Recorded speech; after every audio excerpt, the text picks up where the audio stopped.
Hello everyone, study with us में आपका एक बार फिर से स्वागत है। और आज हम डिस्कस करने वाले हैं यूजीसी नेट एग्ज़ाम्स के लिए करंट अफेयर। तो ये करंट अफेयर की सीरीज़ जो है ये सुपर इम्पॉर्टेंट है, क्योंकि दिन प्रतिदिन जो नेट का एग्ज़ाम है वो टफ़ होता जा रहा है। टफ़ होने का कारण ये है क्योंकि जो क्वेश्चंस हैं वो हर एक टॉपिक पर करंट से जोड़कर पूछे जाते हैं। अब तक मैंने आपको जितने भी क्वेश्चंस प्रीवियस ईयर के कराए थे उन सभी क्वेश्चंस को पढ़कर आपको ये पता चला होगा कि हर एक टॉपिक को करंट से जोड़कर पढ़ना काफ़ी ज़रूरी है। तो बस इसी चीज़ को ध्यान में रखते हुए हमने ये करंट अफेयर की सीरीज़ शुरू की है। तो 3-4 वीडियो जो है ऑलरेडी मैंने करंट अफेयर पे अपलोड कर दिए थे। ये शायद 5वां वीडियो है। और ये सीरीज़ अगर आपको पसंद आती है तो लाइक करें, और चैनल को सब्सक्राइब नहीं किया तो ज़रूर कर लें, ताकि ऐसे ही वीडियोज़ आपको मिलते रहे। अब इस करंट अफेयर की सीरीज़ में इन्वायरमेंट, हायर एजुकेशन और क्या कहते हैं कम्युनिकेशन, इन सभी से रिलेटेड आईसीटी, ठीक है ना, इन सभी से रिलेटेड करंट्स आपको देखने को मिलेंगे। तो चलिए शुरू करते हैं। अगर आपने हमारी पहले की वीडियोस को नहीं देखा है तो आप उसे ज़रूर देख लें, लिंक डिस्क्रिप्शन में दे दिया गया है, और इस वीडियो के एंड में भी जो है आपको लिंक मिल जाएगा सभी वीडियो का।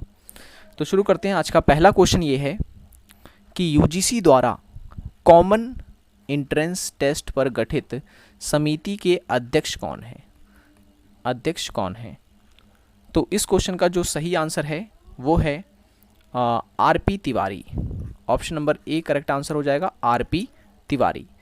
और जबकि अन्य जो सदस्य हैं ये इस समिति के ही सदस्य हैं, लेकिन अध्यक्ष नहीं है, ठीक है। जैसे सेबा शिवाराव हो गए, एन राठौर हो गए, योगेश त्यागी हो गए, ये सब इसी समिति के सदस्य हैं, लेकिन इसके अध्यक्ष जो हैं वो हैं आरपी तिवारी, ठीक है। और ये आरपी तिवारी कौन है? तो याद रखना है आपको, ये हैं पंजाब सेंट्रल यूनिवर्सिटी के कुलपति हैं ये, ठीक है, चांसलर हैं। चलिए नेक्स्ट क्वेश्चन है, दिसंबर 2020 में यूजीसी द्वारा केंद्रीय विश्वविद्यालयों में अगले शैक्षिक सत्र से स्नातक स्तर पर प्रवेश हेतु सीईटी के मुद्दे पर विचार करने हेतु समिति का गठन कब हुआ? ठीक है, देखिए अभी इसी समिति की बात हमने पहले वाले क्वेश्चन में भी की है, कॉमन एंट्रेंस टेस्ट, और इसी समिति की से संबंधित क्वेश्चन ये भी है। तो इसमें इसका जो सही आंसर हो जाएगा, अच्छा इसमें मिस टाइप है, इसमें ऑप्शन डी नहीं रखा, 23 दिसंबर है, ठीक है ना। आंसर जो है इसका वो है 23 दिसंबर। तो यहाँ पे हम 23 दिसंबर कर लेंगे, ठीक है। 23 दिसंबर 2020 को जो है इस समिति का गठन किया गया था, ठीक है। क्या उद्देश्य है ये भी मैं बता देता हूँ आपको।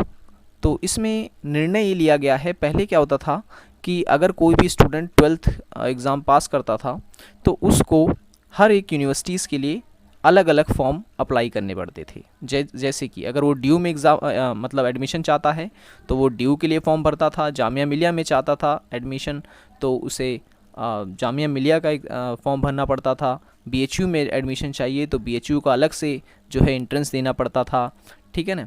और उसके बाद सेंट्रल यूनिवर्सिटी की अगर हम बात करें तो वहाँ के लिए अलग से अप्लाई करना पड़ता था। लेकिन अब क्या है, अब जो एनटीए है, एनटीए उसने ये डिसीजन लिया है कि वो सभी एंट्रेंस जो है वो करवाएगी, और इन सभी एग्ज़ाम्स के लिए मतलब जितनी भी यूनिवर्सिटीज़ हैं इन सभी यूनिवर्सिटी के लिए एडमिशन के लिए एक कॉमन टेस्ट लिया जाएगा, ठीक है, जिसे कहा गया है कॉमन एंट्रेंस टेस्ट, ठीक है। 12th के स्टूडेंट अब कॉलेज जाने के लिए उन्हें ये एग्ज़ाम पास करना पड़ेगा, ठीक है, जो कि एग्ज़ाम कौन लेगा? एनटीए लेगा। और अब अलग अलग फॉर्म भरने की भी ज़रूरत नहीं पड़ेगी, डीयू, जामिया मिलिया, बीएचयू जितने भी यूनिवर्सिटीज़ हैं उन सभी यूनिवर्सिटी का एक ही बार आपको फॉर्म भरना पड़ेगा, ठीक है ना। तो ये निर्णय लिया गया है और अभी ये लागू नहीं हुआ है पूरी तरह से, तो इतनी चीज़ आपको इसमें याद रखनी है। चलिए नेक्स्ट क्वेश्चन की ओर आते हैं। भारत में 2 आयुर्वेद संस्थान राष्ट्र को समर्पित होंगे, वह कौन से हैं? ठीक है, वह कौन से हैं? तो इस क्वेश्चन का जो सही आंसर होगा वो हो जाएगा ए और बी, यानी कि सी इसका सही आंसर होगा। दोनों ही जो हैं जो आयुर्वेदिक संस्थान हैं वो राष्ट्र को समर्पित किए जाएंगे, ठीक है।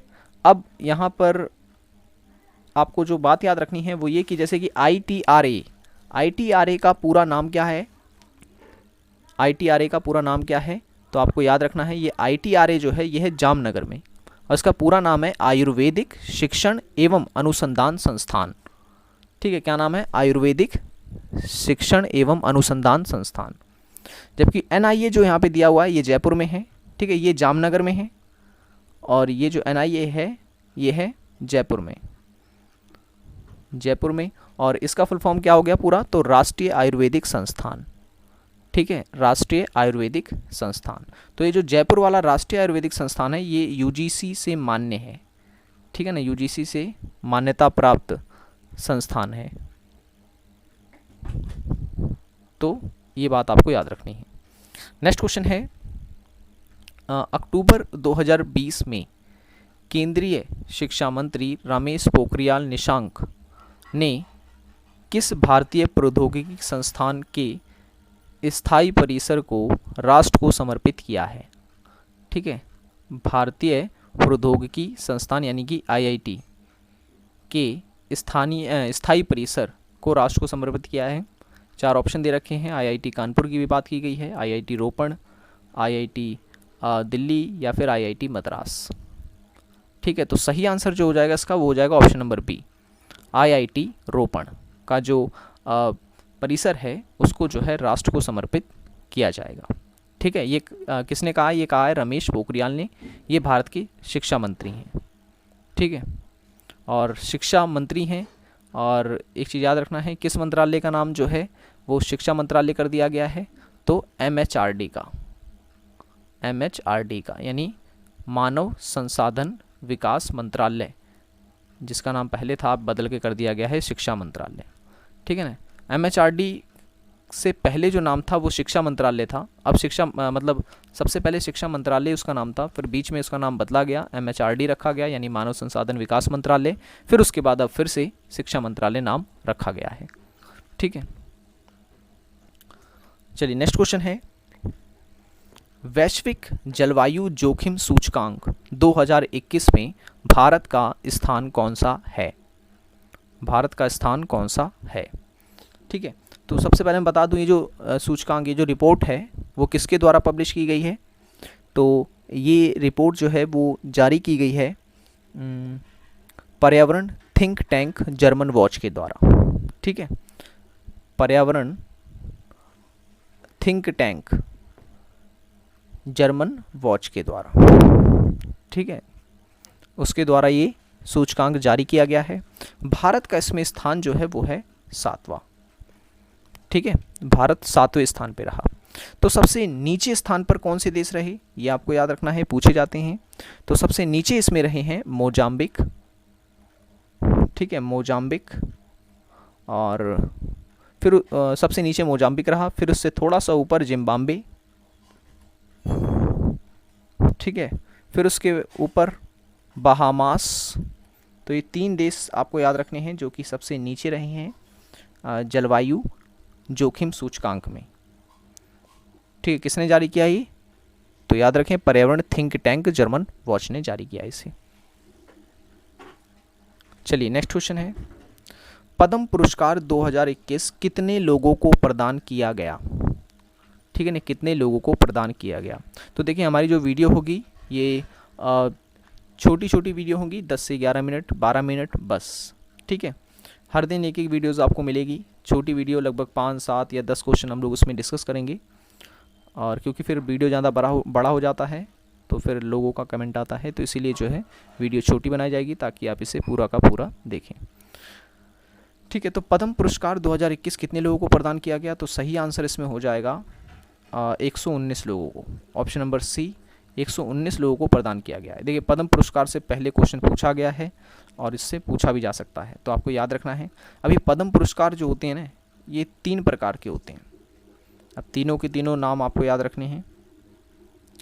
पहला जो होता है, पहले को हम कहते हैं पद्म विभूषण। क्या कहते हैं? विभूषण, पद्म विभूषण। दूसरा जो होता है उसे हम कहते हैं पद्म भूषण, और तीसरा जो होता है उसे हम कहते हैं पद्म श्री। ठीक है, 3 जो है ये पुरस्कार होते हैं, पद्म पुरस्कार। और इस साल जो है पद्म विभूषण दिया गया है 7 लोगों को, ठीक है। पद्म विभूषण दिया गया है, सॉरी विभूषण तो 7 लोगों को दिया गया, लेकिन भूषण, पद्म भूषण दिया गया है 10 लोगों को, और पद्मश्री दिया गया है इस साल 102 लोगों को। तब टोटल हो गए 119 लोगों को ये दिया गया।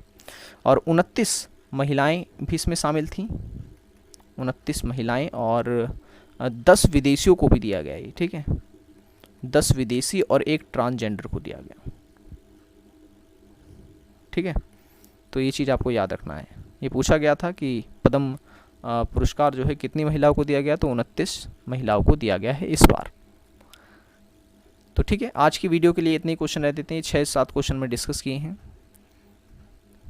ठीक है। वीडियो पसंद आया हो तो लाइक ज़रूर कर देना, चैनल को सब्सक्राइब नहीं किया तो ज़रूर कर लें, और पहले की वीडियोस को देखना चाहते हैं तो लिंक डिस्क्रिप्शन में है। और